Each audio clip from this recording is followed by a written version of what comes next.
Hi Vicky, it's Kevin. It's been like 120 years since we've last done a long distance friends thing, but I just finished Eleanor Park, and before that I just finished Homeland, so I need to talk about this. Let me start with Homeland real quick. Well, let me just talk about both books real quick, just because I kind of need to. I found both books really good. They were a little slow to start. Homeland more than Eleanor and Park. But once I got to a certain point, and I think it was when they involved Jolu, once they got Jolu involved, or it was right after Marcus talks to his computer, and then all the hackers from wherever started talking back to him, and then it gets picked up by the thugs from the corporation, ZYZ, anyway, when it gets picked up from them, I couldn't put the book down. But before that, it was just like, okay.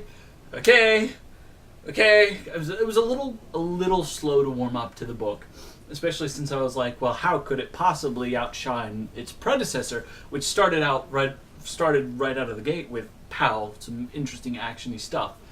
But I realize I'm just stepping away from the camera. I'm not afraid of you. I'm not, I promise. Okay, maybe a little. I don't know. You're a powerful woman. But I just really enjoyed it. In the ending, oh my gosh, the ending, I was like, with him and Ange, and I was like, don't screw this up. And I was like, no. And then the epilogue saved it for me. But I'm like, why did it have to be an epilogue? But I don't know. I'm fuzzy on the prologue, epilogue debate, if they should be a thing or if they should just be included with chapters. Excuse you. I don't know. But I really really enjoyed it. Thank you very much for loaning it to me over the summer, Vicky. Thank you very much. And on to Eleanor and Park. Oh my gosh, I had my doubts. I was skeptical when I first got into reading it, especially since you and Kayla both had that kind of existential meltdown after reading it. And I expected it to be much more fluffy, kind of like the Divergent series was, but it was not nearly so flowery. Because, like, spoiler alert, in Allegiant, if you don't care, just put a pot over your head or something. I mean, if you do care about spoilers, put a pot over your head and start hitting it. But spoilers for a little bit, in an entirely different book, Allegiant, from the Divergent series, which was, the first half of Divergent was actually the first 2/3 of Divergent was really, really good. And then when Triss plugs Will in the face, that's when everything really started tunneling into the earth. And then Insurgent kept tunneling into the earth, and then Allegiant just threw up all over itself. So, I mean, that's my opinion. But in Allegiant, it bounces back and forth like in Eleanor and Park between Triss and Four. And I found that really...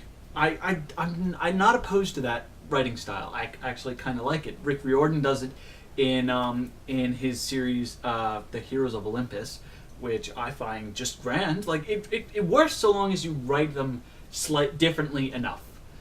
Eleanor and Park did. Like, there was a clear, different thinking between Eleanor and Park, not between Four and Triss, though.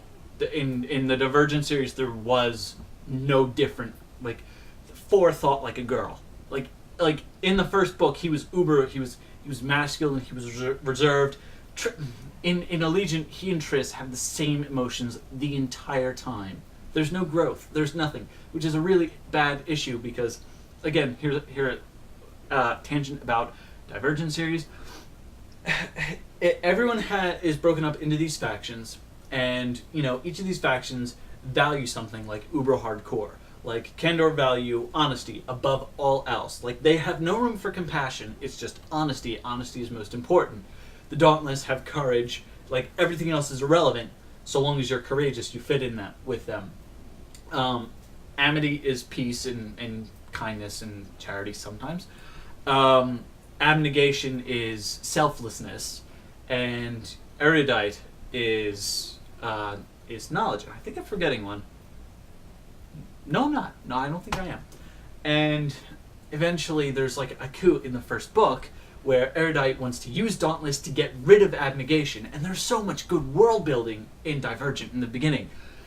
but it falls to crap when it gets all about the serums and stuff like that, and it's just Triss's job as the protagonist was to take everyone in the city, and since she was Divergent, she exhibited multiple characteristics, multiple of the positive characteristics, like I think it was intelligence, courage, and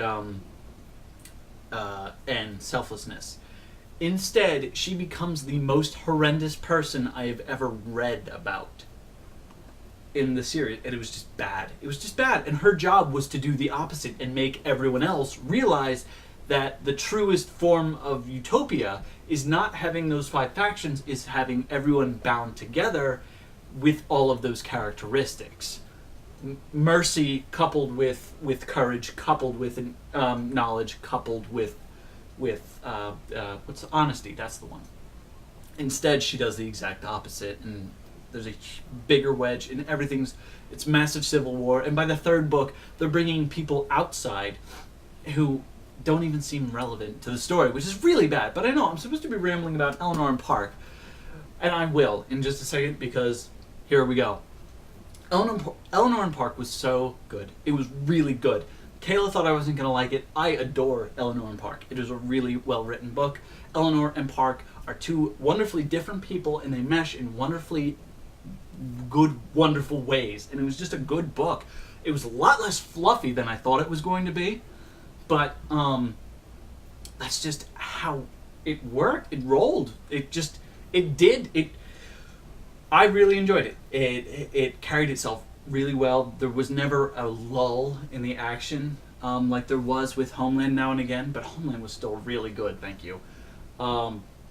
Everything else was just nice, and it flowed, and they were relatable. Like in Homeland, they were relatable characters, except when they got into the Tom Clancy thing. That's who I couldn't think of, Tom Clancy, where he'll mention something in passing and then go and explain it in 3 solid pages of this is what this does and how it works and everything, and in and out, and it's yeah, but I didn't really care that much. I'm glad you're passionate about it, but it's a lot of these things don't make sense to me, so let's just move on. It needed to be abridged a little bit, and that took me out of it every now and again, because when it got to that point, I'd be okay, bookmark, and then I'd go do something else and come back to it and pick up. But with Eleanor and Park, you didn't have those lulls, and they were uber relatable, because Eleanor and Park were coming from families that were human families. They were mean to each other now and again, and they supported each other and understood, and now and again, they didn't get along, and it was just, there were a lot of really good nuances in Eleanor and Park. And I keep glancing down at my bed. My bed's down there. It's right, you can look at it. The books are there. And the ending. I mean, every now and again, before I get to the ending bits, and I'm not going to spoil it as much as I can, in Eleanor and Park, Eleanor was such a relatable character now sometimes, except she was relatable in a really, she was also not relatable when she got to the, I don't deserve Park kind of thing. Whenever she got into one of those, panic attacky slumps, it kind of made me want her to hit, it made me want to hit her in the face with a small rock hammer, but that's it. She really was a good character, and in the end, I wanted to hit her with a larger rock hammer when she was doing that terrible thing to Park. But and I'm so proud of Park for not doing the thing that I wanted to do, because I was like, Park, don't you do, don't, and then I felt sad when he went to prom with Kat. But that's for you to read if you haven't read it, because, well, Vicky, I'm also putting this on my channel as a vlog. Ha! But yeah, both really good books, both something that I really enjoyed.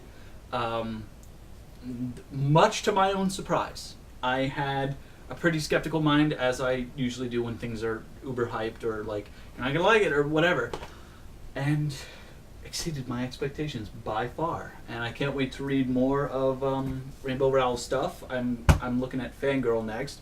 Kayla has a copy that I think I'm gonna read through, and if Cory Doctorow has, I keep saying Doctorow because Doctorow kind of is just clunky to me. I don't know, or I've just been taking too much German. But yeah, that's the story of my life right now. And I'll read more stuff and maybe get back to you about it. So, post some damn videos, Vicky. Bye, Vicky. I love you. See you soon. Oh my god, it's like 19 days. I'm so freaking out. I don't know what do.